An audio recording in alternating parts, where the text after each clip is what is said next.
আর জামাতের যে সকল দফা টফা এগুলি সবই হলো নির্বাচনটাকে ভণ্ডুল করার জন্য। ওরা আওয়ামী লীগ নাই, এই কারণে বিএনপি ক্ষমতায় আসবে, এটা তারা সহ্য করতে পারে না।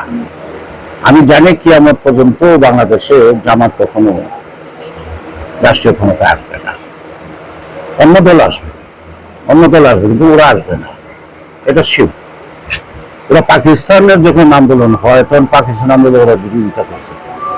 আজ পর্যন্ত জামাত পাকিস্তানে কখনো আসন পায় না। জামাত কিন্তু ভারতেও আছে, শুধু বাংলাদেশের না। সেই কারণে সাধারণ মানুষের ভাবনা যারা উপলব্ধি করতে পারে না, তারা কখনো সাধারণ মানুষের ভাষা না বুঝে তাদের মতলব হাসিল করতে চায়।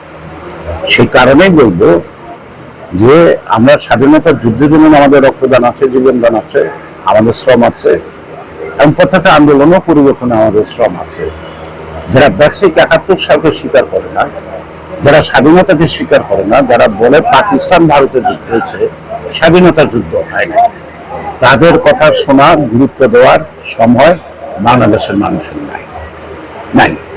তারা যারা ষড়যন্ত্র করুক, নির্বাচন বানচাল করার ষড়যন্ত্র করবে, এটা আজকে দেখেন জামাতকে ব্যান করছে আওয়ামী লীগ। আমি এটা সমর্থন করি নাই, কিন্তু আওয়ামী লীগ ব্যান করছে, এটা নাস্তা আছে। আবার আওয়ামী লীগ ভোট করতে পারবো না। আওয়ামী লীগের যারা অপরাধ করছে তাদের বিচার হবে, কিন্তু দল করতে পারবে না, এটা কেমন কথা? আর সকল রাজনৈতিক দল ব্যান করে কখনো রাজনীতি হয় না। তো এখন আওয়ামী লীগ নাই, আমি বিএনপি থাকবো না, ৭১-এর রাজাঘাটার দেশ চালাবো, আর এটা না মানবো, এ বেঁচে থাকতে হবে নাকি? অসম্ভব। বড় করেন জায়গাটা বড় করেন।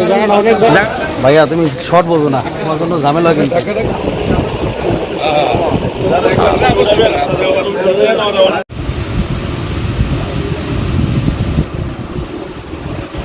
হ্যাঁ